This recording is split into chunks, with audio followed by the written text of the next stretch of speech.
নিশ্চিত ভবিষ্যতের আশায় পরিবার পরিজন ছেড়ে প্রবাস নামের সোনার হরিণের পিছনে ছুটছেন দেশের লাখো যুবক। স্বপ্নবাজ সেই মানুষগুলোর মধ্যে শতকরা ৫ থেকে ১০% শেষ পর্যন্ত পৌঁছাতে পারেন গন্তব্যে, আর বাকিদের ভাগ্যে শুধু হারানোর গল্প। দালালদের মাধ্যমে ট্রাভেল এজেন্সি হয়ে কিংবা অনলাইনের বিভিন্ন প্ল্যাটফর্মে চটকদার বিজ্ঞাপনের ফাঁদে পড়ে ভিটেমাটি বিক্রি করে পথে নেমেছেন কতজন, তার কোনো সঠিক পরিসংখ্যান নেই। আবার জীবন বাজি রেখে পাহাড় জঙ্গল মারিয়ে সাগর সাঁতরিয়ে স্বপ্নের ঠিকানায় পৌঁছতে গিয়ে প্রাণ হারানোর ঘটনা তো অহরহ। এরপরও কেউ কেউ হয়তো পৌঁছতে পেরেছেন, তবে পৌঁছে দেখেছেন এজেন্সির কথার সাথে কাজের কোনো মিল নেই। হয়তো লম্বা বেতন, আরামের চাকরি, ফ্রি থাকা খাওয়া এমন মিথ্যে আশ্বাসের ফুলঝুরি ছিল এজেন্সির মুখে, আর গিয়ে দেখলেন সেই দেশে পুরো মাস কাজ করেও পেটে বাতে বেঁচে থাকাই মুশকিল। দর্শক, স্বাগত জানাচ্ছি ক্রাইম ইনভেস্টিগেশনের আজকের পর্বে। ট্রাভেল এজেন্সির ফাঁদে পড়ে শত শত ডলার উপার্জনের মিথ্যা আশ্বাসে প্রায় প্রতিদিনই ভিয়েতনামের মতো দেশে নিয়ে যাওয়া হচ্ছে বহু বাংলাদেশিকে। তারপরের ঘটনাগুলো শুধুই প্রতারণার শিকার হয়ে সর্বস্ব হারানোর। ভিয়েতনামকে কেন্দ্র করে গড়ে ওঠা দালাল চক্র নিয়ে আমাদের আজকের অনুসন্ধান। সাথে থাকবেন পুরো সময়, এমনটাই আশা। প্রায় ৩২ লক্ষ বর্গ কিলোমিটারের দেশ ভিয়েতনাম। চীন, থাইল্যান্ড এবং কম্বোডিয়ার সীমান্ত দিয়ে বেষ্টিত এই দেশটিকে ঘিরে ভিসা বাণিজ্য, মানব পাচার আর প্রতারণার জাল বিছিয়েছে বাংলাদেশি কয়েকটি চক্র। খুব সহজ প্রক্রিয়ায় এবং নামমাত্র খরচে ভিয়েতনামের ই ভিসা পাওয়া যায়। আবার ভিসা অ্যাপ্রুভাল সংগ্রহ করেও সে দেশের ইমিগ্রেশন থেকেও ভিসা সংগ্রহ করা যায়। ভিসা প্রাপ্তির শতভাগ সম্ভাবনা আর সহজলভ্যতাকে পুঁজি করে দেশের আনাচে কানাচে এজেন্ট নিয়োগ করে প্রতারক চক্র। মূলত এগুলো ভ্রমণ ভিসা। এই ভিসায় ভিয়েতনাম গিয়ে কাজ করার অনুমতি নেই।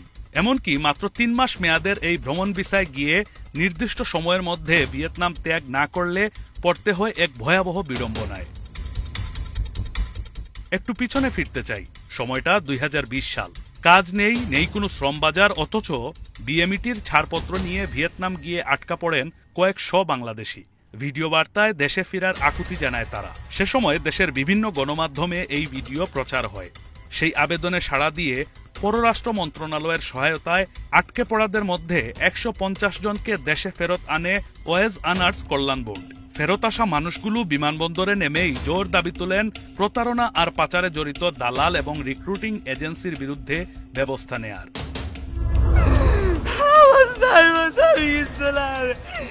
আমি ঘুমাইবার জায়গা নাই, আমি ভাত খাওয়ার ফেলে আমি কি করবো? ফার্নিচার কোম্পানির কথা পেয়ে আমাদের বলছে আমাদের $৫০০ বেতন দিব, নাই $৫০০ তো দূরেই থাকলো, কোনো কোম্পানি আমরা পাই নাই। সে সময় ভুক্তভোগীদের দেয়া তথ্য এবং বিভিন্ন গোয়েন্দা সংস্থার অনুসন্ধানে উঠে আসে একাধিক রিক্রুটিং এজেন্সির নাম, যারা ভুয়া কাজের ভিসার নামে হাতিয়ে নিচ্ছে কোটি কোটি টাকা। গত কয়েক মাস ধরে ওয়ার্ক পারমিট দেওয়ার কথা বলে লাখ লাখ টাকা লেনদেনের বেশ কিছু অভিযোগ আর প্রমাণ আসে ক্রাইম ইনভেস্টিগেশন টিমের হাতে। দালালের মিথ্যা প্রলোভনে ভিয়েতনামে গিয়ে দুর্বিষহ দিনাতিপাত করা কয়েকজন ইমেইল এবং ফোনেও যোগাযোগ করেন আমাদের সাথে। এসব অভিযোগ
আর থেকে টাকা আনে খাইছি, তারপর কোনো রকম নিজে একটা কাজ করছি, ধরেই কোনো রকম করছি। আজকে 4 বছর বাড়িতে যাইতে চাইতেছি, বাড়িতে যেতে পারতেছি না। উনি পাসপোর্ট সহকারে নিয়ে গেছে, আমার কাছে ফটোকপিটাই আছে, আর কিছু নেই। মা বাবা ভাই বোনের কথা মনে করে চোখের পানি ঝরে পারভেজের মতো অনেকের। তবে মেয়াদোত্তীর্ণ ভিসায় ভিয়েতনাম থেকে এক্সিট পারমিট পাওয়া মুখের কথা নয়। কয়েকশো আবেদন পড়ে আছে, তবে সফল হয় হাতে গোনা 2-1 জন। আমরা এই দেশ থেকে যাওয়ার জন্য আজকে 1.5 বছর তলক চেষ্টা করতেছি, এখনো পারতেছি না। এরকম কোনো সুযোগ সুবিধা পাইতেছি না, মানে দেশ থেকে দেশে যাব। বাড়িতে আমার 2টা ছোট বোন আছে, একটা ছোট ভাই আছে, আর মা আছে।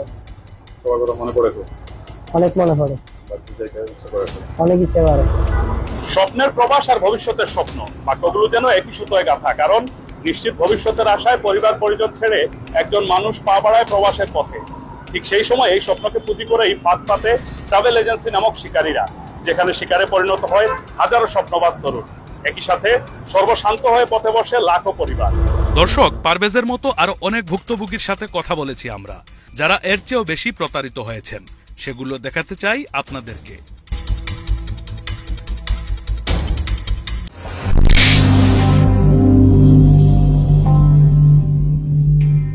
ভ্রমণ ভিসাকে কাজের ভিসা কিংবা ভিসার ক্যাটাগরি পরিবর্তন করে কাজ দিয়ে দেয়া, সেই কাজে আবার হাজার হাজার ডলার বেতন পাওয়ার মিথ্যা আশ্বাস দেয় ভুয়া রিক্রুটিং এজেন্সির নামে দালাল চক্র। যারা এসব বিষয়ে মোটামুটি ধারণা রাখেন তারা হয়তো জালে জড়ান না, কিন্তু সহজ সরল সাধারণ মানুষ প্রতিনিয়ত আটকা পড়ে এমন জালে। দালালের জালে আটকা পড়া এমন 2 ভুক্তভোগীর সাথে কথা বলবো এবার। কিশোরগঞ্জের ছেলে লিয়াকত এবং সুনামগঞ্জের নাইম। ভাগ্যের অন্বেষণে এসে ভাগ্যের পরিহাসে পড়তে হয়েছে এই 2 যুবককে। কথা ছিল ভিয়েতনাম থেকে ডেনমার্ক পাঠিয়ে দেয়া হবে। নানা তালবাহানায় সময় ক্ষেপণ করে এক সময় পাঠানো হয় পাশের দেশ কম্বোডিয়ায়। সেখানে আরেক দালালের হাতে তুলে দেয়া হয় 2 জনকে। দালাল চক্র তাদের পাসপোর্ট নিয়ে যায়। কিছুদিন পর ডেনমার্কের ভিসা সহ ফেরত দেয়া হয় পাসপোর্ট 2টি। পাসপোর্ট হাতে দিয়ে ডেনমার্কের ভিসা বাবদ নেওয়া হয় আরো কয়েক লাখ টাকা। বাংলাদেশ থেকে আমাদের ভিসা হয়েছিল অ্যান্ডোরা ই ভিসা। অ্যান্ডোরার ভিসা হচ্ছে বলছে যে আপনার পারমিটও দিছিল আমাদেরকে। আমরা ফ্লাইটের জন্য বাইরে থেকে বেরিয়েছি। এটা হচ্ছে কি আমাদের ভাই আছে 3 জন, আমরা 3 জনের 3টা ভাই। কালকে একজন চলে গেছে আমাদের। ওর হচ্ছে কি 3 মাসের ভিসা হয়েছে, আর আমাদের হচ্ছে 1 মাসের ভিসা হয়েছে। এটা অন্য দেশে না, এরপরে তাহলে কোন জায়গায়? মানে আপনারা টাকা দিচ্ছেন ওই দেশে যাওয়ার জন্য? বাংলাদেশ। আচ্ছা আচ্ছা, পরে তারপরে আমাদের ফ্লাইট হয়নি। ওরা বলতেছে যে স্পেনে হচ্ছে কি আপনার ট্রানজিট দিছিল। ট্রানজিট দিছিল, ওইখান থেকে পারমিশন নিছে স্পেন থেকে, কিন্তু ইমিগ্রেশন কন্ট্যাক্ট নাকি করতে পারে না। এক সময় ঘোর কাটে লিয়াকত আর নাইমের।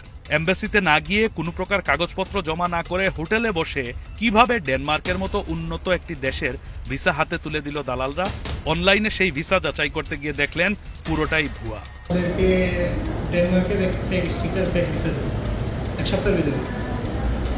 তো আমি তো মোটামুটি বুঝতে পারছি যে ভিসাটা ফেক।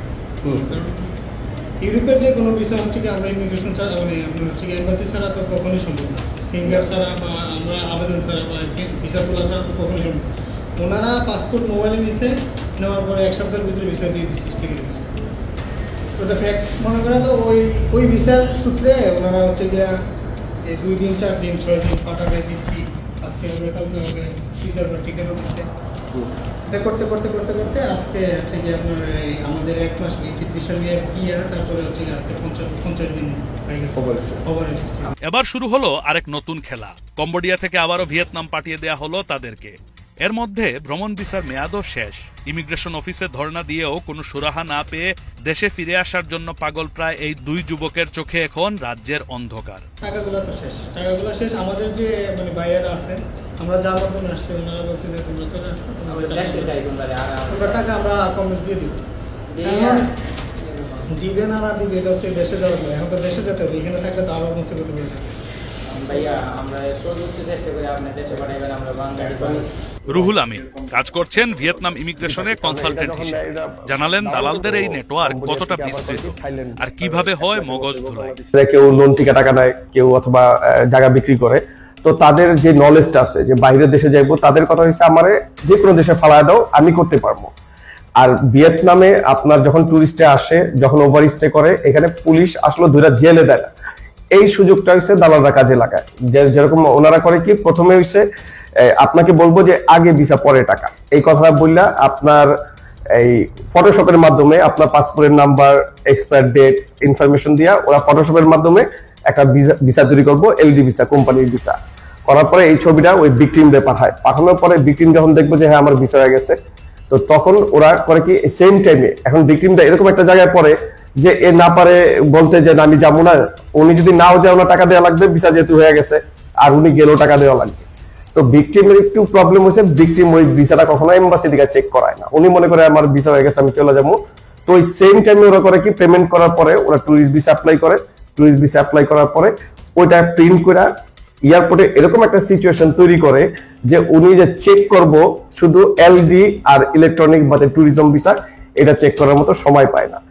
আর এখানে আসার পরে এই যেরকম ওই আরো সিন্ডিকেট আছে বাংলাদেশের, এদের মাধ্যমে কাজে ঢুকায়। তো ওরা করে কি, দুইটা গ্রুপ থাকে, একটা গ্রুপ হচ্ছে বাংলাদেশ থেকে ভিকটিম গুলারে ভিয়েতনামে পাঠানো, আর আরেকটা গ্রুপ হচ্ছে এয়ারপোর্ট থেকে রিসিভ করে এদের নিজের বাসায় রাখে, ওরা বাসা দুই একটা রুম সব ভাড়া নেয়, এই 4 দিন 5 দিন ওদের কাছেই রাখে, তারপরে ওদের কাজের ওই জায়গায় পাঠায়। ভিয়েতনামের সীমান্ত ঘেঁষা অন্যান্য রাষ্ট্রে কারো অবৈধ অনুপ্রবেশ কি খুব সহজ, নাকি এতে প্রাণের সংশয় রয়েছে? এখান থেকে কম্বোডিয়া বর্ডার ক্রস করে ওইখান থেকে থাইল্যান্ড নেয়, থাইল্যান্ডে যাওয়ার পরে আত্মসমর্পণ করে অথবা বর্ডার গার্ড ধরার পরে জেলে পাঠায়। তো জেলে পাঠানোর পরে এই লোকগুলা আদৌ কি বাংলাদেশে গেছে নাকি যায় নাই, এটা আমার জানা মতে নাই।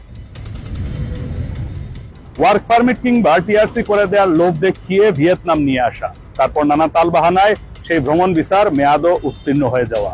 এরপরের গল্পটা শুধুই প্রতারণার, যে প্রতারণার ফাঁদে পড়ে সর্বশান্ত হচ্ছেন হাজারো বাংলাদেশি।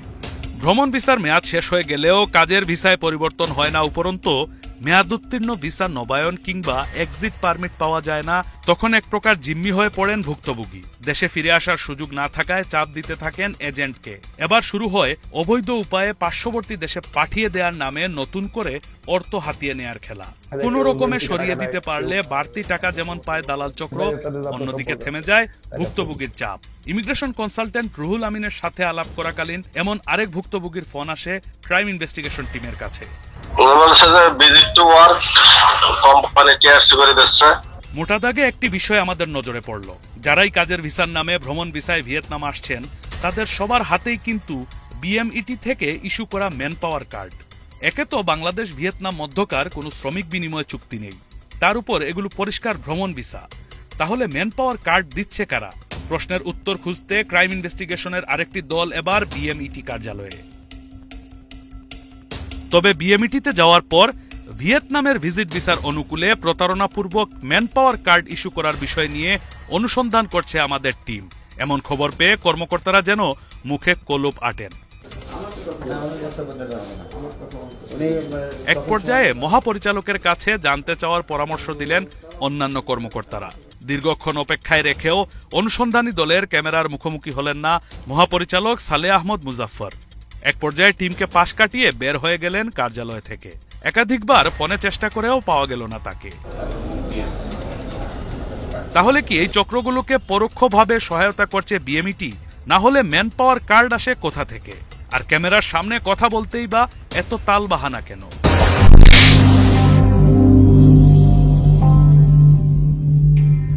বাংলাদেশের সাথে ভিয়েতনাম সরকারের কার্যত কোনো প্রকার শ্রম বিনিময় চুক্তি নেই, তবুও ভুয়া কোম্পানি, জাল পারমিট আর মিথ্যা টিআরসির আশ্বাসের রমরমা বিজ্ঞাপনের সয়লাভ সোশ্যাল মিডিয়া সহ বিভিন্ন অনলাইন প্ল্যাটফর্ম। সোশ্যাল মিডিয়া সয়লাভ ভিয়েতনামের কাজের ভিসার বিজ্ঞাপনে। সেখানে দক্ষ অদক্ষ শ্রমিকের বেতন $1.5 লাখ থেকে লক্ষাধিক টাকা হাঁকানো হচ্ছে, অথচ এই সবই ভুয়া। যে দেশে কাজের ভিসা পাওয়ারই কোনো সুযোগ নেই, সেই দেশে শ্রম রপ্তানি ট্রাভেল এজেন্সির কত বড় মিথ্যাচার তা আর বলতে হবে না আশা করি। আবারও ফিরতে চাই 2020 সালে।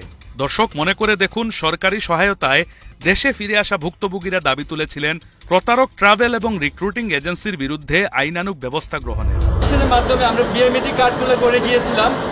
এই বিএমইটি কার্ডগুলার কিভাবে এই টুরিস্টের ভিসার মাধ্যমে আমরা গেছি, এটা সুষ্ঠু বিচার করুক। এখানে কি বড় বড় পর্যায়ের লোকদের কি এখানে হাত আছে, নাকি বাইরা রিক্রুটিং এজেন্সিগুলো কিভাবে এত সাহস করে? এই ঘটনার পর নড়েচড়ে বসেছিল আইন শৃঙ্খলা বাহিনী সহ সংশ্লিষ্ট সব দপ্তর। তৈরি করা হয়েছিল একটি তালিকা, যেই তালিকায় নাম এসেছিল Mam and Mam Overseas, Afif International, Istema International Recruiting Agency, Sandhani Overseas, A Jharna Trade International, Moon Air International, SK Global Overseas নামের প্রতিষ্ঠানগুলো। দালাল চক্র ভিয়েতনামে বাংলাদেশের বিভিন্ন লোকজনের ব্যবসায়িক উদ্যোক্তা হিসাবে কাজ করার সুযোগ রয়েছে বলে তারা এই বাংলাদেশি এজেন্টদেরকে বলে। স্থানীয় দালালদের মাধ্যমে প্রতি মাসে কমপক্ষে $500 বা বাংলাদেশি টাকায় 40 থেকে 50 হাজার টাকা ভিয়েতনামে অবস্থিত বিভিন্ন ইলেকট্রনিক্স কোম্পানি, বিশেষ করে মোবাইল কোম্পানিতে চাকরি করার সুযোগ আছে বলে প্রলোভন দেখায়। উক্ত প্রলোভনে সহজেই প্রলুব্ধ হয়ে আমাদের বিভিন্ন লোকজন ভিয়েতনাম গমনে আগ্রহ প্রকাশ করে এবং প্রতি ব্যক্তির কাছ থেকে সর্বমোট আনুমানিক প্রায় 4 লক্ষ করে টাকা এজন্য নেওয়া হয়। আর্থিক জরিমানা সহ কিছু শাস্তিমূলক ব্যবস্থা গ্রহণের সিদ্ধান্ত হয় সে সময়, তবে থেমে নেই সেই চক্রটি। এখনো বহাল তবিয়তে ব্যবসা পরিচালনা করে যাচ্ছে এজেন্সিগুলো। কেউ নাম পরিবর্তন করেছে, কেউ বা স্থান, কেউ আবার একই নাম এবং স্থানে বসে চালিয়ে যাচ্ছেন কার্যক্রম। মুন এয়ার ইন্টারন্যাশনাল 2020 সালে ভিয়েতনামে ভুয়া কাজের ভিসায় লোক পাঠানো এজেন্সিগুলোর একটি। ক্রাইম ইনভেস্টিগেশন টিম এবার মুন এয়ার ইন্টারন্যাশনালের অফিসে। কথা বলার এক পর্যায়ে সব স্বীকার করে নিলেও এখন আর ভিয়েতনামে লোক পাঠানোর কাজ করেন না বলে জানালেন প্রতিষ্ঠানের স্বত্বাধিকারী। বাংলাদেশের সাথে ভিয়েতনামের কোনো চুক্তিবদ্ধ আছে কিনা এ ব্যাপারে আমরা ঠিক জানা নেই।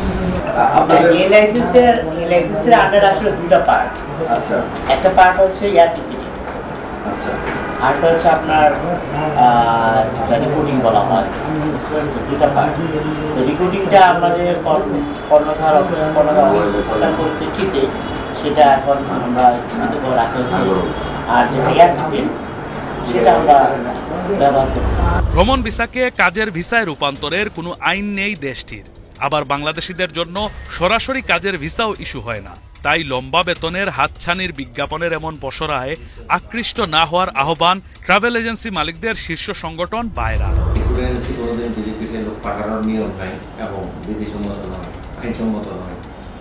সুতরাং কোনো রিক্রুটিং এজেন্সির নামে যদি যেতে অভিযোগ থাকে যে ভিজিট ভিসায় পাঠিয়ে ওয়ার্কার ভিসা বলে চালিয়ে লোকজনকে প্রতারণা করছে, বিষয়টি ডেফিনেটলি এটা অপরাধ এবং এই বিষয়ে যদি আপনাদের কাছে সুনির্দিষ্ট অভিযোগ থাকে এটা বায়াকেও জানাতে পারেন, মন্ত্রণালয়কে জানাতে পারেন এবং তারা যথাযথ ব্যবস্থা নেবে।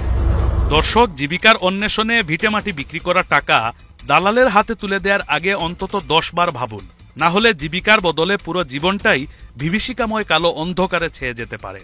অবৈধ উপায়ে প্রবাস যাত্রায়ও পা বাড়াবেন না, কারণ এতে জীবনটাই হারানোর ঝুঁকি পদে পদে। এই আহ্বান রেখে বরাবরের মতো যেতে যেতে বলি, আপনার আশেপাশে ঘটে যাওয়া অপরাধের তথ্য আমাদেরকে জানান, আর অপেক্ষায় থাকুন অপরাধীকে বিচার আর বিবেকের মাঝখানে ঝুলিয়ে দিতে নতুন কোনো ঘটনা নিয়ে আবারও হাজির হবে ক্রাইম ইনভেস্টিগেশন টিম।